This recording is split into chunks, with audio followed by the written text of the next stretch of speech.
Hi, everyone. So most of us around the world are in lockdown in one way or the other, and I am here in Australia.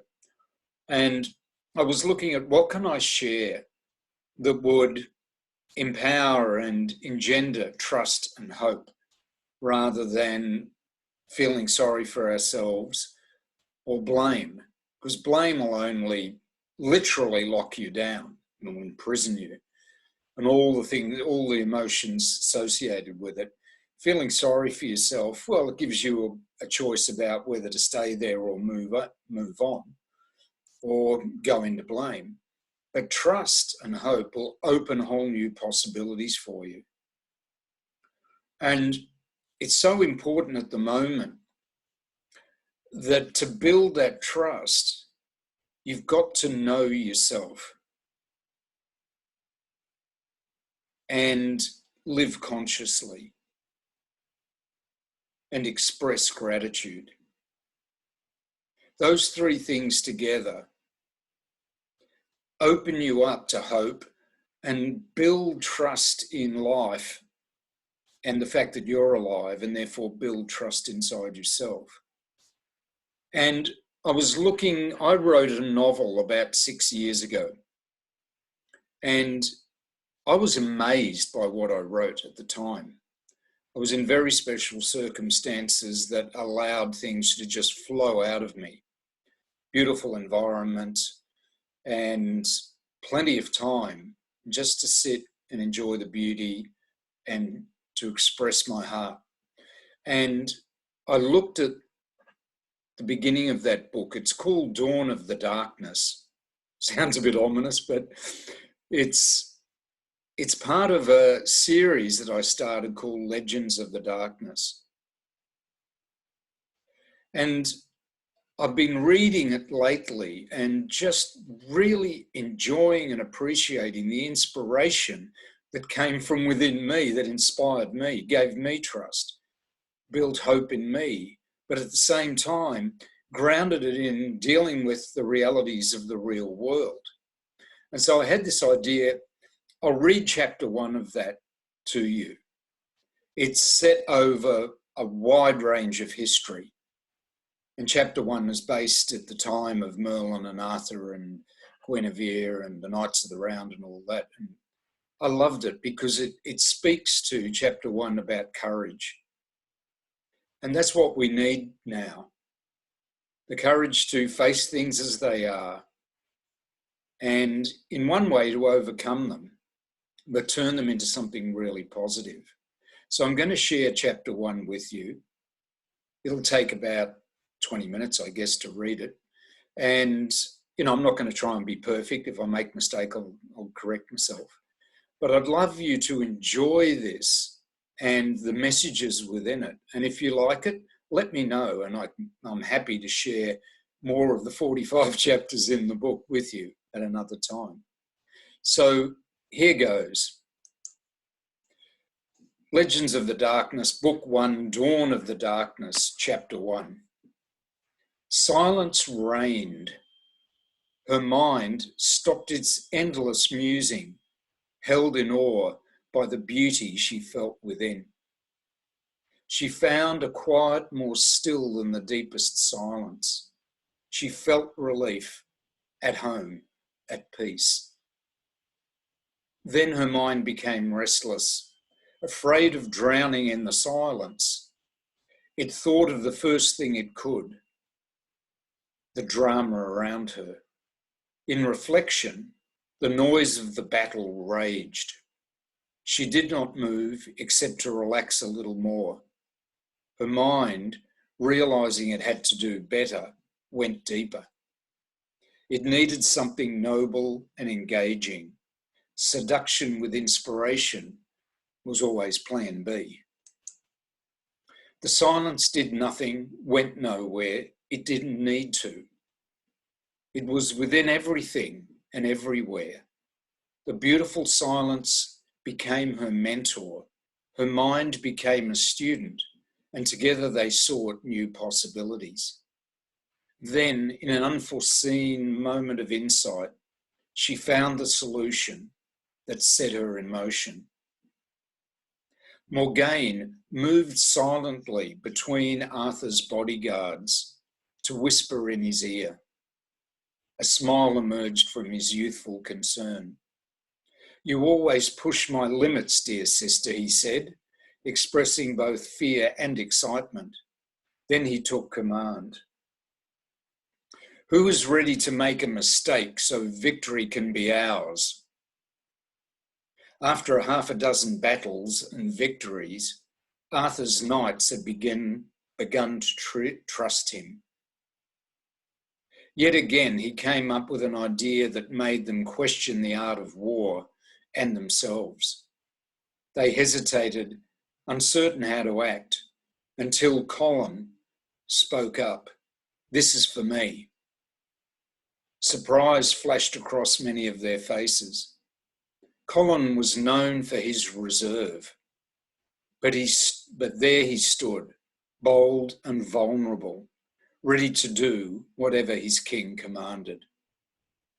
"Come with me," the young Arthur said without reservation, recognising the young knight's courage. "The rest of you and my bodyguards reinforce the flanks. No matter what happens, I want us strong enough to meet the challenge that will come there." Everyone except Morgaine looked at each other in surprise. Then they said with their eyes, "Here we go again," and got to it. Morgaine let Merlin know what was happening and support him if he needs you, Arthur said as he departed. Morgaine moved away and then swiftly up and around the ridge overlooking the battlefield. She reached a break in the trees where Merlin stood exposed to the elements and in touch with the elementals. Her sense of wonder in his presence never faded. In fact, she noted as she moved swiftly to him, it only increased. He made it easy to be present. It felt so right to be true to herself when she was with him.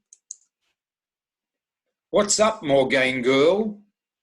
Merlin said in High Druidic. "Oh, come on now, Grandpa," the two children said as one. "Now we know you are making this up." Okay, that's not High Druidic," their grandpa said, as their grandma smiled wickedly at him. Her love and desire for him glowed with the deep warmth of age and knowing. "But that's in essence what Merlin said. And no, I'm not making this up. It really happened, in legend." "So shall I continue?" he asked. "Of course, Grandpa," Alan laughed. "As if we could stop you," said Elwyn, the elder of the two by a year. "I challenged Arthur to find his true centre," Morgaine explained. "You know what he's like. Let's make this magic spiritual stuff work in the real world. This should be interesting." Merlin looked at her and said, "Many men are not going to like you if you keep that up, young woman. Are you willing to take the negativity and fear they will put your way?"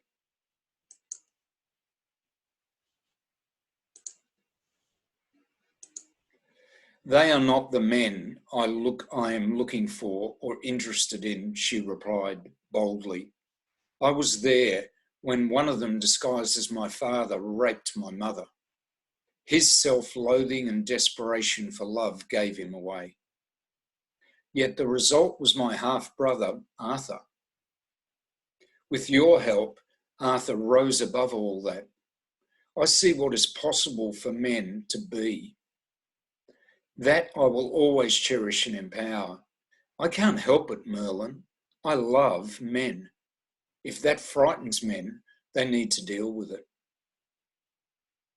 Merlin absorbed her words like inspired music. He turned to the battle below and unleashed the power behind her words into the centre of the conflict. The airs over the battlefield that was still during the morning's posturing and clashes now stirred into life. The trees on the ridge and around the open field swayed. They began to whisper in the fresh wind, creating a low roar like a restless ocean. It signalled change. Those not fighting for their life paused, sensing the shift. The front ranks of the warlord Alfred held a straight line.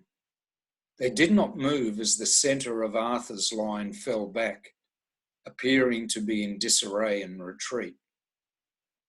The flanks of Arthur's troops held their ground, creating a front line in the shape of a crescent moon. Alfred, a brute of a man in appearance and character, was no fool. He would not let his men charge forward into a classic trap. They held their line, hurling spears at the flanks, arrows at the centre, and violent insults at anyone before them. These men had grown up under Alfred's brutal rule, and it showed. Fear and survival were their discipline, and rage was their defence. They held their line as the fresh wind blew their insults back into their faces and their spears and arrows off course. Frustration, combined with the after effects of a cold night, to send a chill through their rage that sapped its power. The wind reminded them of something deep and primal that was lost, a power they no longer had access to yet secretly longed for. They paused where they stood, not knowing what was coming next. A young knight rode to the centre of Arthur's soldiers. Quiet, yet with perfect balance and poise, he commanded attention. He did not evoke fear, he evoked harmony.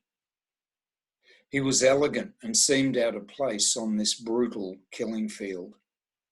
As he stopped in the centre, the wind ceased, and one spell was broken by another. Like high theatre played before pigs, Alfred's men could only grunt in amazement. Being men used to living with fear, their mood turned into nervous laughter and then to shouts of derision, making fun of the elegant knight. The intense focus of Alfred's men broke with their laughter and name-calling. Where do they learn such foul language? Morgaine said to Merlin as they watched. Without breaking his focus on the unfolding drama, Merlin whispered, when seeking relief from life in the sewers of fear. Colin looked with disdain across the battlefield, apparently unmoved. The taunts grew bolder and wilder, questioning the depth of his character and everything you can imagine and more about his sexuality. Then it appeared one insult hit the mark. A soldier shouted, "You are a coward." Colin responded with decisive passion. "I'll show you what it is to be a coward, you dog," Colin shouted as he charged forward like an arrow unleashed from the distant centre of Arthur's army. Alfred grinned with cruel joy. "Young fool," he said, "we've got them now. Hold their charge and force their edges inwards. Force their flanks inwards and crush them," he roared to his commanders. Following Colin, Arthur's front ranks surged forward from the centre of the crescent. To the left and the right of the centre, they moved forward in what would later be called a Mexican wave. The front half of Arthur's troops flowed into an arrowhead formation with brutally curved edges. The back half waited a moment, then moved sideways, forming into two separate groups at 45 degrees to the battlefront. Behind the frontal charge and between the two separating groups rode Arthur, at the centre of his moving army. Arthur drew and raised Excalibur, a fairy-crafted sword, a gift of Nimue, fairy queen and lady of the lake. A sword enchanted for success. All the light and energy of the day was drawn to Arthur, embracing him and revealing his true charisma. At these moments, all who saw him recognised his right to rule. Now he was the conductor in a deadly ballet. The first wave, spearheaded by Colin, smashed into the front ranks of Alfred's troops. With the time and space they had to gather momentum, the impact was devastating. It rippled back into the supporting ranks like an earthquake, breaking down the internal structure of their wall. Then it spread along the front line in either direction as the curved edges of the arrowhead cut into the front line troops. As Alfred's troops on the flanks were already moving outwards, the impact pushed the battle into their sides and backs. They had to stop and push back to hold position. Unable to resist the impact, Alfred's troops were shaken and off balance. The two back sections of Arthur's force, reinforced with his knights, moved with purpose. They moved swiftly to the edges of the battle, lined up at 45 degrees, facing into Alfred's front line, and hit the enemy hard. Alfred's superior numbers were no help. They got in each other's way as they were pushed inwards from two sides. Only the space behind them offered the option to flee, and that's what they started to do. All those years of living in fear had taught them well. How to deal with bullies, Merlin said. Face the intimidation, and when he's cocky, a solid punch to the guts. Or lower, Morgaine interrupted. Men are strong, but they're brittle. Then smack him hard with your open hands on both ears and down he goes. Not exactly high magic, but very effective, Merlin concluded. Alfred did not flee. His sense of shock and shame was too intense to face. So he did what he'd always done, attacked the problem by changing the rules. Arthur, he screamed over the noise of the battle, boy, face me like a man, 1-on-1. Arthur paused and looked across the battlefield at Alfred. Then, with a movement of Excalibur, he cut horizontally over the head of his mount and commanded, cease the slaughter for now. Hold your ranks and let's see what truth Alfred stands for. The din and chaos ceased so rapidly that those fleeing from the field slowed down. The sudden silence combined with the tension between the two leaders to draw them back. They could feel that something authentic was about to be revealed. It pulled them like swimmers drawn into a whirlpool. The groans of the wounded and the cawing of the crows added dark shadow to the intensity of the moment. Everyone could feel the silent clash of two worlds. The world of fear was ready to do whatever it could to survive. No one, with the exception of Merlin, had any idea how the world of hope would respond to this challenge. Here was a reality check. Two kings, one born out of scarcity and despair, the other conceived in violent deceit yet raised with care, faced each other in single combat. What are these two worlds, Grandpa? Said Elwyn and Alan, speaking with one mind, as they often did when totally absorbed in something. Well, Alfred saw life as survival of the fittest. He lived to conquer, replied Angus. And Arthur? Asked Ellen. Merlin taught Arthur to see life as a gift. To Arthur, life was about discovery.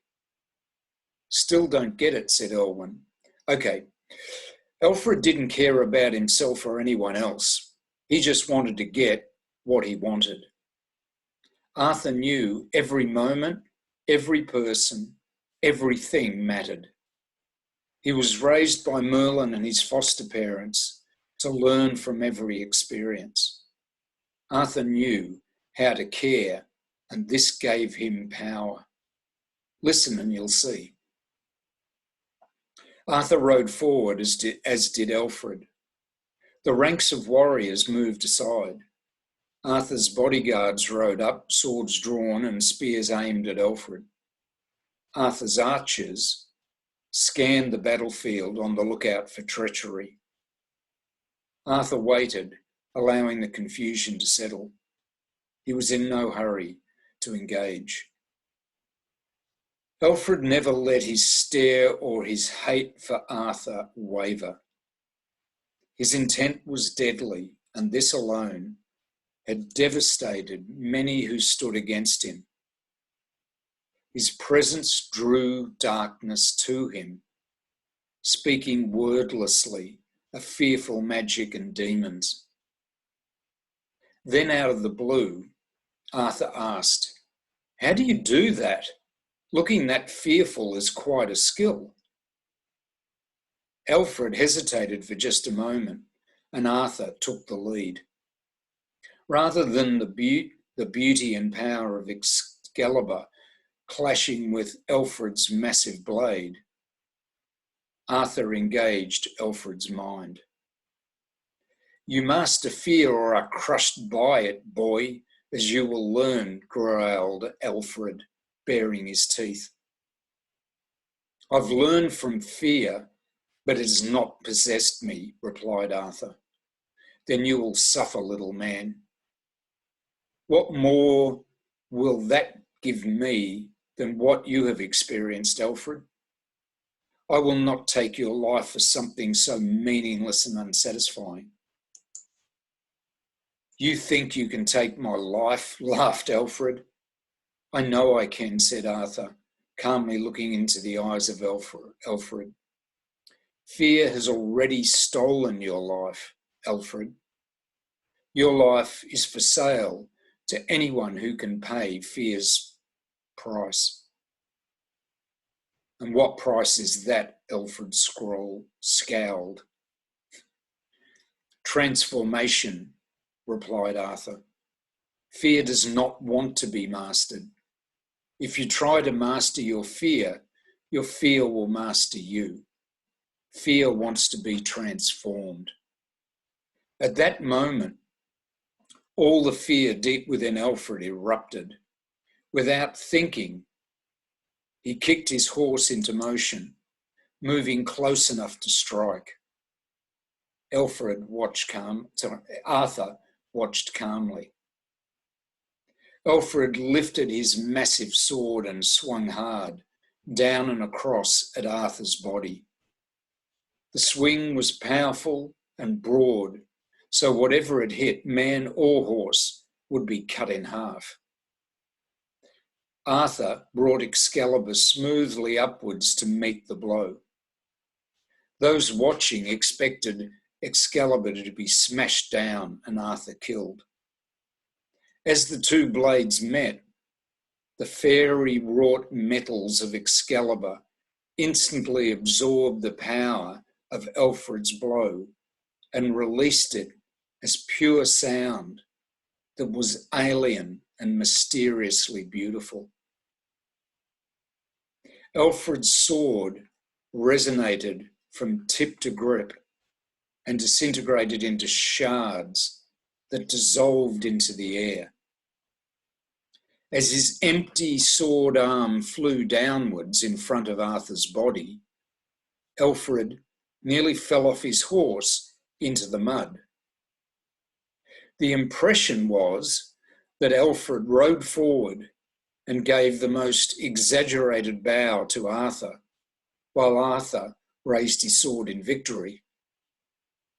Arthur sat calmly watching Alfred struggle to calm his horse and regain his seat. Glaring at Arthur, Alfred raised his fist to strike. Looking straight into his eyes, Arthur said clearly, "I can just as easily take your arm. It's your decision." At that moment, something broke in Alfred's being, and like the shadow of a fast-moving cloud, fled the battlefield. Alfred slumped in confusion, yelling, "What just happened?" You, my new friend, like the rest of us today, have discovered courage. It may make more sense to you when you have fully recovered yourself. Till then, we need to keep you out of trouble. Take the king into custody and keep him secure, but well, Arthur ordered. All those who surrender now will be spared and return to their homes. Those who run or continue to fight will be granted their wish to die. The terror and chaos ends today for all in this kingdom.